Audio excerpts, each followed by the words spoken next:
Business mathematics में exercise B के एक एग्जाम्पल के वीडियो अपलोड हो चुके हैं और 2 क्वेश्चनों को सॉल्व करके भी अपलोड कर दिया गया है। अब इसमें से जो इम्पोर्टेंट प्रश्न लगा उनको मैं आज सॉल्व करके आपको समझाऊंगा, जो कि एग्ज़ाम में भी आए हैं और आपके एग्ज़ाम में आ सकते हैं। देखो, ये क्वेश्चन है ना 5वां नंबर का। इसमें बोला है 50 विद्यार्थी द्वारा सांख्यिकी में प्राप्त अंकों का विवरण नीचे दिया गया है। माध्यिका ज्ञात करना है यदि 60% इस टेस्ट में उत्तीर्ण हो गए और पास होने के लिए न्यूनतम अंक क्या है ये पूछा गया है। और याद रखिए 2 आंकड़े नहीं दिए गए हैं, लेकिन ये प्रश्न 2 आंकड़ों के हैं। इसमें बोला गया है आप लोग को से अधिक 0, 10, 20, 30, 40, 50 और नीचे में प्राप्त अंक दिया आपको 50, 46, 20, 20 और 40, 20 और 10 और 3। ठीक है, इस प्रश्न में क्या करना है? इस प्रश्न में सबसे पहले आप लोग को माध्यिका बनाना है। क्या बनाना है? सबसे पहले माध्यिका। ठीक है, चलिए तो आज की क्लास स्टार्ट करते हैं बिना किसी देरी के। Welcome our channel Shankar sir की क्लास में आप सभी का स्वागत है। आज हम सीखने वाले बिजनेस मैथमेटिक्स में चैप्टर 8 विभाजन, जिसको पार्टीशन भी कहते हैं, इसका एक्सरसाइज बी है ये। इसके बाद ये चैप्टर ख़त्म हो जाएगा, हम चैप्टर 9 में बढ़ेंगे और चैप्टर 9, चैप्टर 7 और 8 इनका मिश्रण है और इनके लेवल ऑफ क्वेश्चन इसमें मिलेंगे। इसलिए ना आपका बेसिक स्ट्रॉन्ग होना चाहिए और आपके बेसिक स्ट्रॉन्ग करने के लिए हमने इतनी वीडियो अपलोड कर दी है कि अगर आपने उनको बारीकी से देखा, समझा, सीखा तो आप चैप्टर 9 के हर एक क्वेश्चन समझ सकते हो और बना भी सकते हैं। ठीक है, तो इन बातों को ध्यान में रखना, क्योंकि जो चीज़ें बहुत इंपॉर्टेंट होती हैं वही आपको बताई जाती है। आते हैं हमारे क्वेश्चन पे।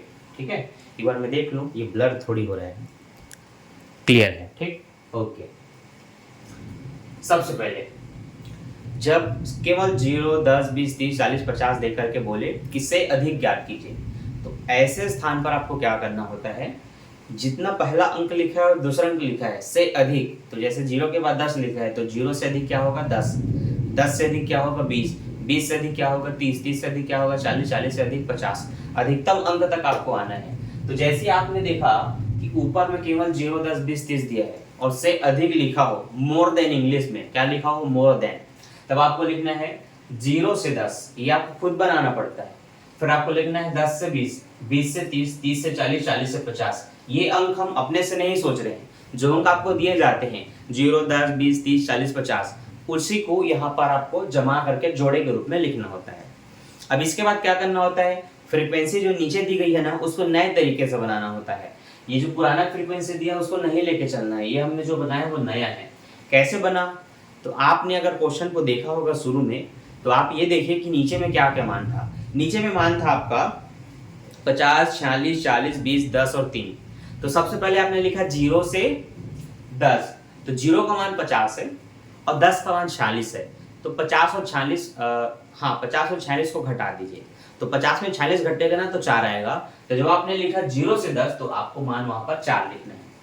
फिर आप 10 से 20 का मान घटाएंगे, 10 का मान 46 है और 20 का मान है 40, तो 46 और 40 घटेगा तो 6 आएगा, इसलिए यहाँ पर हमने मान 6 लिखा। इसी तरह से 20 और 30 के मान को घटाइए, फिर 30 से 40 का मान घटाइए, फिर 40 से 50 का मान घटाइए, जो मान आएगा वो आपके सामने है। तो इस तरह से जिस प्रश्न में केवल 10, 20, 30 दिया रहे, मोर देन या लेस देन बोले, आप उनका जोड़ा बनाएंगे, पेयर बनाएंगे। से अधिक में 0 से 10, 10 से 20, 20 से 30, और अगर लेस देन बोलेगा तो जितना गैप है उतना पीछे। मान लेते हैं पहला अंक 10 है, फिर 20 है, फिर 30 है, लेकिन लेस देन बोला है तो 10 के वापस 0 जाएंगे, क्योंकि 10 में 10 घटा देंगे, तो 0 से 10, फिर 10 से 20 हो बनेगा। मोर देन में सीधा 10 से 20 हो जाता है और लेस देन में 0 से 10 हो जाता है। इतना बात याद रखना। और फ्रीक्वेंसी बिल्कुल घटाई जाती है। जब आप 10 से 20 लिखते हैं और दोनों के अलग अलग मान है तो दोनों को घटाइए, फिर आपकी नई फ्रीक्वेंसी तैयार हो जाती है। अब इसकी सहायता से ना आपको संचयी आवृत्ति निकालना होता है, जिसे हम CF कहते हैं। CF निकालने के लिए 4 को एज इट इज लिखना, फिर 4 में 6 जोड़ के लिखोगे तो 4, 6, 10, 10 में 20 जोड़ोगे तो 30, 30 में 10 जोड़ोगे तो 40, 40 में 7 जोड़ोगे तो 47। इस तरह से आप अपने फ्रीक्वेंसी का योग निकाल रहे हैं, टोटल कर रहे हैं, उनको जोड़ रहे हैं।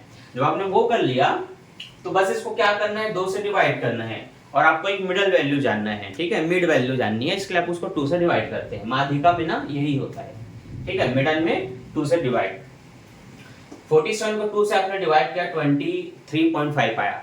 तो 23.5 है, उसको चेक करना है कि ये संचयी आवृत्ति के अंतर्गत किसमें आ जाएगा। तो इसमें शुरू से आप मान देखो, 4 छोटा है, 10 भी छोटा है, 30 बड़ा है। किससे? 23 से, जो कट क्या है उससे बड़ा है 30। तो इस मान को चेक करना होता है कि ये किसके अंतर्गत आएगा। छोटे में तो शामिल नहीं हो सकता। ये समझ लीजिए कि ये 1 लीटर का तेल है और ये डब्बे की साइज है 4 लीटर 10 लीटर। अब 23 लीटर का तेल किस में आएगा? बड़े बर्तन में आएगा जो 30 लीटर का है। यही दिमाग लगाना। अब इसके आगे कैसे हल होगा ये जानने के लिए आपको अभी चैनल की मेंबरशिप लेनी होगी। तो जल्दी से जाओ, ज्वाइन बटन पे क्लिक करो और चैनल की सदस्यता ग्रहण करो और देखो कि ये सारे क्वेश्चन बनते कैसे हैं। Thanks for watching, bye bye.